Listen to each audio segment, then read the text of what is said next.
Pessoal, nós não queremos falar de polêmica, nós vamos falar hoje sobre o espectro político. Espero que isso te ajude aí a tomar decisão sobre o seu voto.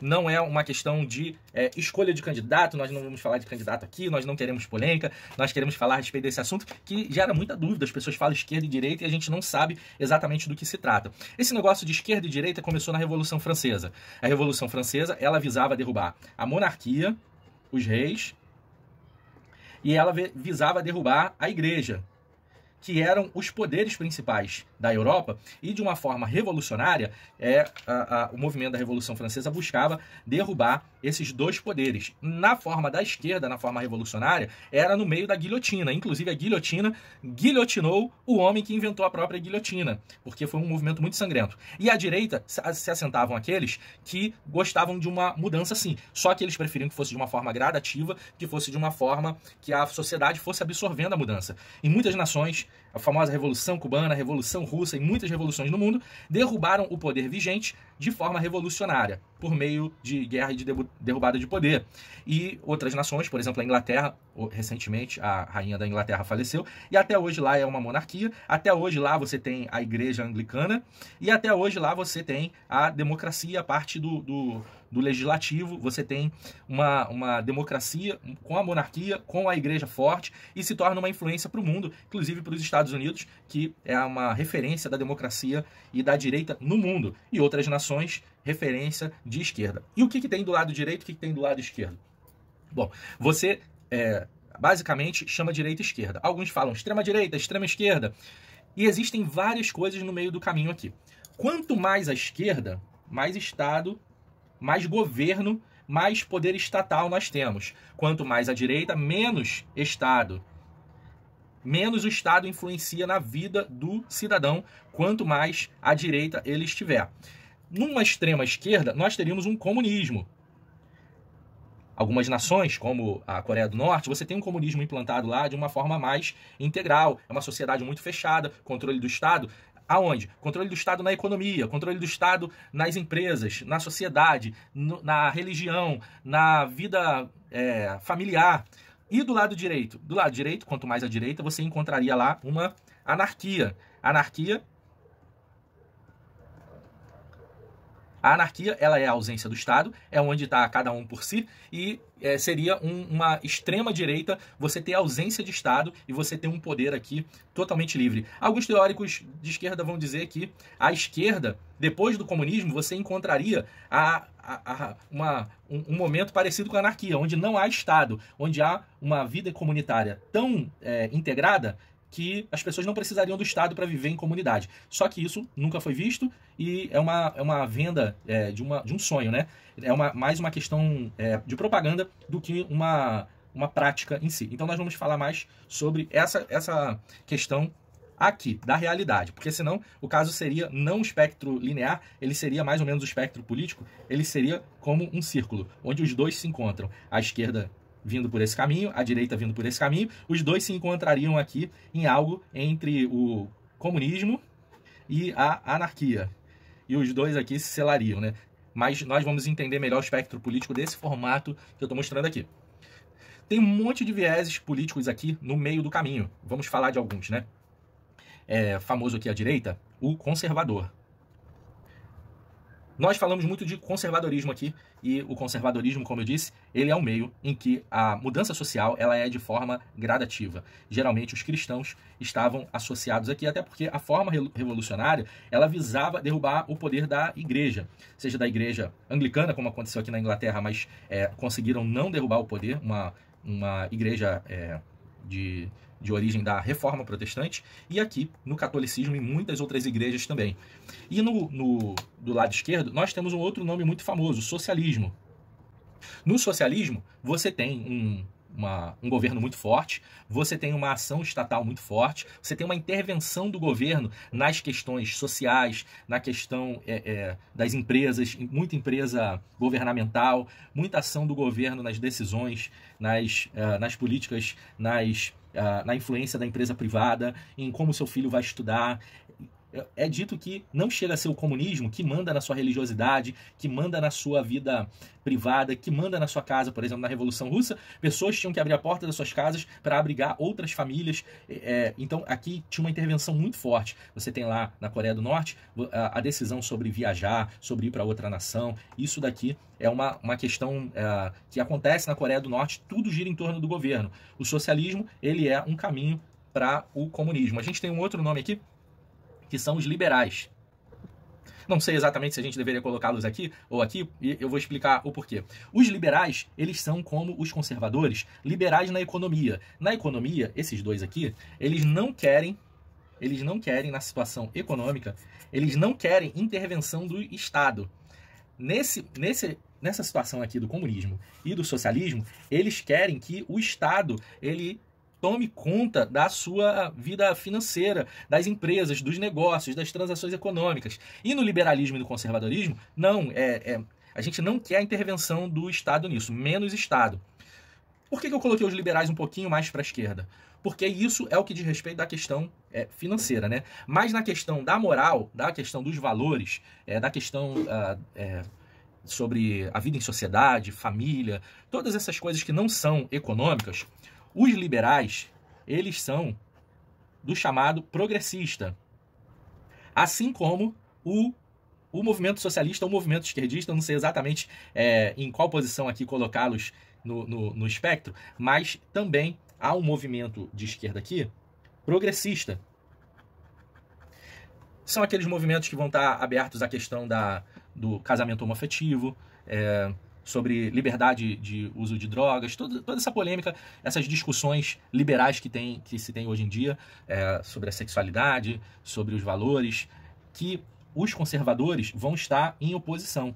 Porque os conservadores, de forma geral, eles têm concentrado aqui a fé, eles têm concentrado aqui, por serem conservadores, né, por serem tradicionais, principalmente na área do Ocidente, são cristãos. Os conservadores na área do Oriente vão ser a determinada religião oriental, seja os muçulmanos ou outra religião mais ao Oriente do país. Mas aqui tem uma questão de fé envolvida. Então a fé, ela é milenar, essas religiões mais as maiores, né, do mundo, elas são milenares, então elas trazem ensinamentos antigos, valores antigos. Então aqui há uma oposição entre liberais e conservadores, mas os dois estão à direita porque eles querem o quê? Eles querem menos intervenção estatal. E esses estão à esquerda porque eles querem mais intervenção do Estado, mas é de um Estado, claro, revolucionário. Porém, surgiram outros movimentos à esquerda. Existe um movimento chamado social-democracia. Por exemplo, aqui no Brasil, o famoso partido político PSDB é o Partido da Social Democracia do Brasil. E aqui, no lado comunista ou socialista, temos diversos partidos. Mas um pouquinho mais à esquerda do que o PSDB, você tem algum lugar aqui, o Partido dos Trabalhadores, que sempre teve briga com o PSDB. Os dois rivalizavam do lado esquerdo do espectro político. Então, no Brasil, durante muito tempo, foi considerado como direita o PSDB. Só que o PSDB é no espectro político esquerda. Olha só, ele está do lado esquerdo do espectro político. Mas ele era mais à direita do que o PT. O PT estava mais à esquerda.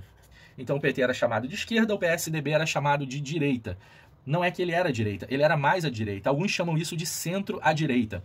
Aqui na social-democracia, você encontrava algumas coisas mais liberais, como alguns movimentos de privatização de empresas. Por exemplo, a telefonia foi, na época do Fernando Henrique Cardoso, privatizada por causa da tese da social-democracia. E na época mais à esquerda do PT, você tem menos esse movimento, pelo menos de forma teórica, da privatização. Porque nós, aqui do lado esquerdo, queremos mais Estado. E do lado direito, nós queremos menos Estado. Vamos falar um pouquinho mais sobre essas questões. Há diversos outros movimentos intermediários nessa questão do espectro político. Por exemplo, nos Estados Unidos, a discussão ela fica mais aqui desse lado, entre os liberais e conservadores. que são os chamados democratas, que são mais liberais, e os conservadores, que são do Partido Republicano, Donald Trump, né? E aí ficava sempre uma guerra aqui do lado direito. Com o tempo, o Partido dos Democratas americanos tem andado mais, essa linhazinha tem sido puxada mais à esquerda. E então tem se visto coisas mais progressistas nos liberais americanos e até coisas mais, políticas públicas mais socialistas nos democratas americanos. A questão é, o povo, ele está no espectro político aonde localizado aqui dentro? Essa é a grande pergunta. Onde nós que somos povo, nós estamos localizados aqui no espectro político? Essa opinião pública, a grande massa da sociedade, é chamada de janela de Overton. Você imagina que tem uma janela da opinião pública que ela é arrastada de um lado para o outro sobre qualquer assunto. E onde está a sociedade brasileira aqui dentro? Aí é o seguinte, sempre disseram que os brasileiros eles eram mais conservadores. Só que não na política. Na política nós vimos o voto brasileiro ser no PSDB ou no PT durante muitos anos. O voto do brasileiro, ele esteve aqui desse lado. O voto mesmo, na hora de decidir na urna, estava do lado esquerdo. Isso nós falamos do período mais recente da história do Brasil. Nós não estamos levando em consideração o período imperial, o período de Getúlio Vargas, outros momentos. Nós estamos falando do período em que começou a ter as diretas, né, o voto direto no Brasil. Do Fernando Collor de Mello em diante, depois do impeachment dele, nós temos tido governos mais à esquerda, mesmo que dissessem que nosso povo era mais à direita, por ser muito católico, ou seja, mais conservador. E isso dava uma discrepância. O porquê que isso acontece? Aí eu vou aqui cogitar algumas razões, não sei se vocês concordam. E é o seguinte, à direita, você quer menos Estado, então aqui você encontra mais a liberdade, a liberdade num sentido bem amplo, porque você tem a liberdade que um progressista pode buscar, mas você tem a liberdade de escolha, de decidir da porta da sua casa para dentro, de dentro dos seus grupos sociais, tudo sem a intervenção do Estado. Isso também implica numa liberdade na questão financeira. Só que uma liberdade na questão financeira quer dizer o seguinte, que quem define o quanto você ganha são seus negócios. Quem define se você está indo bem ou não nos seus negócios é o teu esforço pessoal. É sempre uma questão mais insegura. Você não sabe o dia de amanhã. Aqui você tem mais profissionais liberais. Aqui você tem mais pessoas negociando entre patrão e empregado. Já do lado esquerdo, você tem mais intervenção do Estado em tudo. Inclusive, definir o seu salário. O salário desse lado aqui, ele é definido de acordo com as decisões do governo, a decisão dos sindicatos, é decidido do lado esquerdo. E aqui você tem uma garantia de assistência social, um socorro do governo para tudo, a previdência governamental. Aqui a previdência seria mais privada, aqui a previdência governamental. Deu uma travada aqui no chip, vamos tentar continuar de onde nós paramos? Então, mais à esquerda, você tem o Estado te garantindo muitas coisas. Um salário, saúde, segurança, assistência. Isso te dá uma sensação de segurança. Por exemplo, no Brasil, a pessoa ser um servidor público é um sonho de muitas pessoas, porque isso garante o restante da vida da pessoa. Essa sensação de segurança muitos buscam. Do lado direito, você perde a sensação de segurança, mas você tem a sensação de liberdade. Então, a liberdade aqui, você vai buscar o seu salário, vai buscar o seu plano de saúde.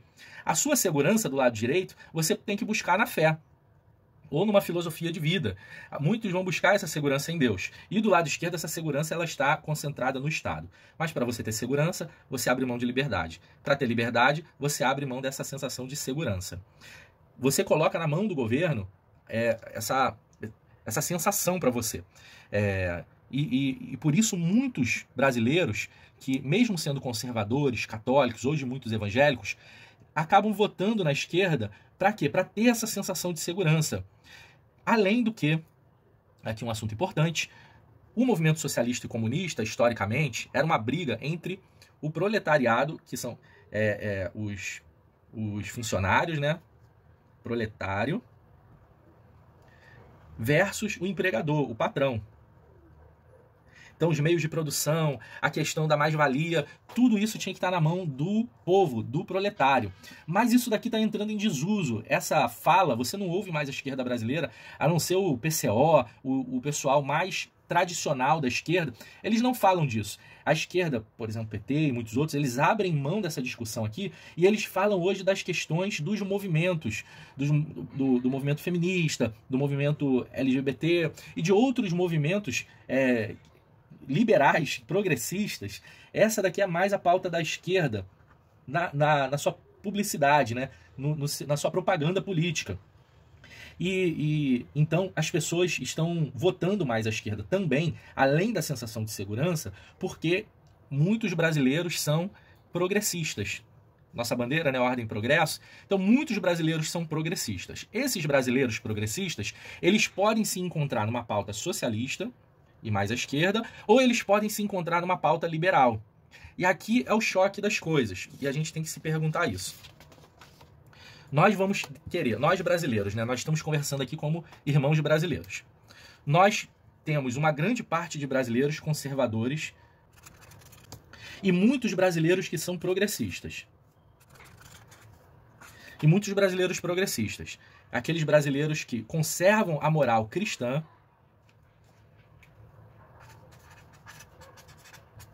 e aqueles brasileiros que querem o progresso na questão moral, liberal na moral. Aí nós temos aqui a esquerda e nós temos aqui a direita. Hoje nós temos a direita, é chamada de direita conservadora, é chamada de esquerda socialista ou comunista. Mas nós não vamos dar esses rótulos porque eles estão a serem melhor definidos. A pergunta é, você que é um brasileiro conservador, crê na moral cristã, na questão familiar ortodoxa, na proibição de liberação de drogas, você opta pela esquerda ou pela direita?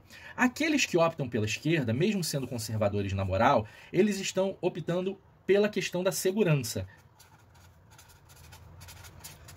O sentimento de segurança do funcionário público, da assistência social, do socorro ao pobre. E aqueles que optam pela direita são aqueles que não que botam na balança e pesam mais a questão moral, sustentam a moral, mesmo que para isso tenham que abrir mão da segurança, porque botando na balança a questão moral é mais importante, porque a esquerda, a moral cristã fica mais arriscada, e essa pessoa está buscando mais a liberdade. Eu quero exercer a minha fé como eu quero, decidir as questões da igreja como eu quero. Então nós temos conservadores cristãos votando na esquerda pela sensação de segurança, votando na direita pela sensação de liberdade. Já aqui os progressistas brasileiros, aqueles que estão na pauta feminista, liberação da droga, qualquer uma pauta dessa progressista, tem alguns que estão indo para a esquerda porque querem que essa mudança aconteça de forma revolucionária. A pessoa quer que essa mudança seja de forma revolucionária, mesmo que para isso ela arrisque a sua liberdade. Aqui ela arrisca a liberdade. Eu quero a mudança, eu quero a liberação daquilo que eu penso, daquilo que eu quero, mesmo que para isso eu arrisque a minha liberdade, eu quero uma revolução. Já outros progressistas brasileiros, eles não abrem mão da liberdade, eles querem a mudança. Só que eles querem a mudança com liberdade. Então, para ter uma mudança com liberdade, ele vai ter que tirar isso da mão do governo. Por exemplo, quem vai decidir sobre o casamento gay? Vai tirar isso da mão do Estado e vai discutir na sociedade. Vamos liberar, fazer liberações, vamos discutir isso na sociedade. Porque se você der muito poder ao Estado, o progressista, que ele é mais liberal, que é mais liberdade, ele não vai querer inchar o Estado. Ele não vai querer intervenções econômicas. Ele quer, sim, a questão progressista, ele quer liberdade aqui na moral, quer moral livre. Só que ele também quer a liberdade econômica, ele quer menos Estado. Então esse vai votar na direita. E aquele que é de forma revolucionária vai votar na esquerda. Só que, nesse caso, ele vai estar se arriscando a inchar o Estado. Aqui o Estado está grandão, aqui o Estado está pequenininho. Aqui o povo está na forma de mandar, né? O povo, ele está pequeno sendo engolido por um grande Estado que vai mandar na pauta moral, que vai mandar na segurança. Aqui você se sente acolhido, uma sensação de segurança, só que você abriu mão da sua liberdade. Ó, você está envolvido por um Estado grande. Aqui é diferente. O Estado, ele está dentro de um povo grande, um povo livre. O Estado não te garante nada. Você está vulnerável, você está livre. As discussões estão dentro da sociedade. O Estado, ele é um órgão dentro de uma grande sociedade que nós vamos dar o poder a esse Estado de fazer algumas coisas. Estado, vai organizar as escolas para mim. Estado, vai organizar a segurança, as Forças Armadas. Esse grande povo mandando num órgão pequeno Estado. Aqui é um povo com pouco poder sendo usado por um grande Estado, sendo acolhido também por um grande Estado. A pergunta que fica é, onde você está nessa história toda? Você é um progressista que vota na esquerda, mesmo arriscando a sua liberdade, ou você vota na direita, ainda que a questão moral não vai ser revolucionária, mas você vai querer liberdades? Ou você é um conservador que vota na esquerda porque quer ter a sua segurança do seu emprego, da sua saúde, toda garantida pelo Estado, ou você é um conservador que não quer arriscar a moral, não quer arriscar a questão da sua fé, só que você vai ter que ter liberdade, inclusive para garantir o seu ganha-pão e tudo mais. E há meio termos sendo discutido aqui nessa história toda também. Que você tenha um bom voto, decida bem, Deus te abençoe muito e o seu dedinho lá na hora da eleição. Eu rogo a Deus aqui que você seja uma pessoa inspirada por Deus para escolher um candidato segundo o coração de Deus. Deus te abençoe.